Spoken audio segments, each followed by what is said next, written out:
Então, ele perguntou o seguinte, se esse fazer positivo e negativo, que leva, portanto, a definições positivas ou negativas de futuro, se isso é karma. E, por outro lado, né, que tipo de coisas poderiam não gerar karma? Não é isso? Veja, o conceito de karma oriental é um pouco diferente da perspectiva que os extraterrestres colocam. Aí há uma pequena dificuldade. Né? Porque, por exemplo, no sistema oriental há karmas positivo e negativo. Né? Em outros sistemas o karma é sempre negativo e há uma outra coisa positiva que alguns chamam de dharma, como missão, etc. Mas isso é uma grande confusão. Eu prefiro o sistema dos espaciais. Os sistemas espaciais é um negócio muito interessante. Eles trabalham com o conceito de redemoinho e de sistema espiralado, ou sistema helicoidal de avanço. Então funciona da seguinte maneira. Na medida em que você se repete nas suas estruturas vivenciais, você está viajando em círculos. Ou melhor, você está parado. Né? Você está repetindo-se. Na dor, certamente na dor, no sofrimento, porque não tem como você se repetir no prazer. Quem está prazerosamente vivendo, está sempre avançando, necessariamente. Porque ele larga coisas boas aqui e pega coisas do futuro. Porque quem vive com prazer, está vivendo com amor. Okay? Então quem está se repetindo, está repetindo na dor. Para que o indivíduo rompa essa estrutura, ele tem que de alguma forma intervir nos seus processos de repetição, né, para que aquele sistema se desgoverne e ele vá encontrar o ciclo aspiralado, isto é, ele vai repetir-se, mas em oitavas mais evoluídas, mais avançadas. Ele vai dissolvendo, os seus níveis de sofrimento, porque todos sofremos, mas os nossos níveis de sofrimentos vão evoluindo de acordo com os nossos níveis de percepção. Há pessoas que sofrem com coisas grotescas, outros já estão sofrendo com coisas sutilíssimas. Mas sofremos. Né? Mas em oitavas distintas. O karma, de alguma forma, segundo os ETs, é a repetição das experiências que nos levam, por tentativa e erro, a não repeti-las. No momento que rompemos uma coisa que nos faz doer, estamos libertando do karma. Ele não é uma coisa imposta, como na programação espírita, por exemplo, você tem aquele raciocínio, você fez isso, vai sofrer aquilo. Não é essa a visão deles. Karma para os espaciais é uma condição que você se impõe e que você merece enquanto você mesmo aguenta. Bem, a ação, na verdade, ela não precisa ocorrer. Ela ocorre quando você percebe e consente que a vida mude. Né? Essa é a ação. Você não precisa necessariamente tomar atitudes. Os fatos imediatamente se desdobram quando você se consente sair daquela situação de autopunição. Abriu para aquilo, sacou o lance, eu quero mudar, eu quero bem a mim. Pronto, começa a acontecer coisas do arco da velha, você não acredita. Como transforma e como afeta a vida de terceiros que muitas vezes, por conta da sua estagnação, fica todo mundo ali, tem um rodando aqui, vou ficar junto, né? Aí de repente você bota o dedo na ferida, explode o negócio todo, aí todos os acomodados começam a se mexer também, porque aquilo afeta os seus sistemas de, entre aspas, equilíbrio, né? Eles estão ali, tal. Aí eles começam a perceber o que estão vivendo, o que estão fazendo consigo mesmo. Se eles se consentirem a transformação, eles também vão dar o salto. Se não, eles ficam rodando, voltam, se acomodam e ficam por ali. Então, agora, a questão de como adquirir consciência, né, de que nos repetimos. Né? Isso também tem a ver com o esquema das terminalidades que os ETs falam. Muitas vezes, nós, para adquirirmos consciência de como estamos e como estamos vivendo e no que estamos nos repetindo, nós hoje em dia temos a tendência quase irresistível de procurar um terapeuta, né? Porque de repente ele pode te ajudar no processo de percepção daquele negócio. Né?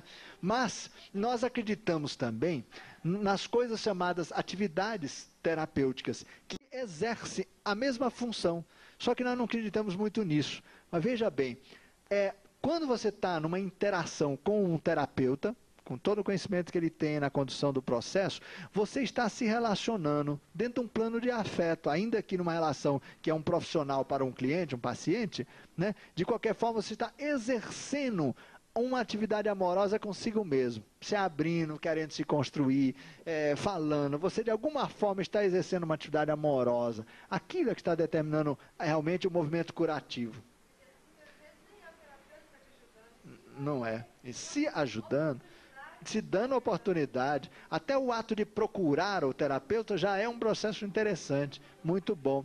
Agora, se você, por exemplo, por outro lado, resolver dedicar-se a uma outra coisa, com amor, na expectativa de se curar de determinada coisa, você vai obter o mesmo efeito. Porque o que nos coloca em redemoinhos é uma sequência de fatos ou de atividades ou de circunstâncias que enfrentamos com desamor. O sistema se acomoda, porque ele começa a encontrar sempre sofrimento depois de sofrimento, depois de sofrimento, depois de sofrimento. O registro interno fala, só há sofrimento. Não procura outra coisa. Quando não tem, nem sabe viver a ausência de dor. É como um indivíduo, como um amigo meu, que um dia encontrei ele no meio das férias de paletó e gravata. Eu falei, você tá louco, cara? O que aconteceu? E, cara, eu não sei andar sem paletó e gravata. Ele passou as férias todas dele enlouquecido, olhando para a repartição dele. Ele não conseguia tirar férias. Não conseguiu tirar as férias. Isso acontece. Tem gente que vai para a praia e não consegue ficar na praia. Vai para a montanha e não consegue ficar na montanha. Por outro lado, tem pessoas que tiram férias dentro da repartição. Esses caras são desligados mesmo, né? Todas essas coisas, gente, estão muito inseridas nesses contextos todos, né? Nós adoramos nos repetir, principalmente porque por medo do desconhecido. Esse é um dos fatores mais determinantes no sentido do karma, o medo. Porque nós nos repetimos, porque pode até ser doído, cansativo, mas é um caminho que a gente já conhece. E fica ali. Falta curiosidade, tesão para a vida, para descobrir o novo, para encarar as coisas como elas venham, que venham. Se vem, eu estou preparado para vivenciar e tirar prazer daquilo. Ser feliz naquela nova circunstância. Isso tudo é teórico e é difícil. Eu mesmo me repito numa pancada de coisas. Né? E muitas vezes procuro em determinadas atividades, que eu sei que eu faço com sensibilidade e com amor, para me livrar dessas outras coisas, para reconstruir esses redemoinhos que estão se repetindo. Então, por exemplo, eu amo escrever e desenhar. Se eu não faço essas coisas, eu muitas vezes não encontro meus estados de espíritos mais felizes para fazer outras coisas também. E eu gosto, por incrível que pareça, por exemplo, de estrada, de direção, pegar a estrada. É um negócio que eu gosto. Principalmente no rumo de uma cachoeira, no rumo do negócio do mato, acampar. São coisas importantes para mim. Né? Eu tenho que fazer o que é bom para mim. Isso é um negócio importante. Né?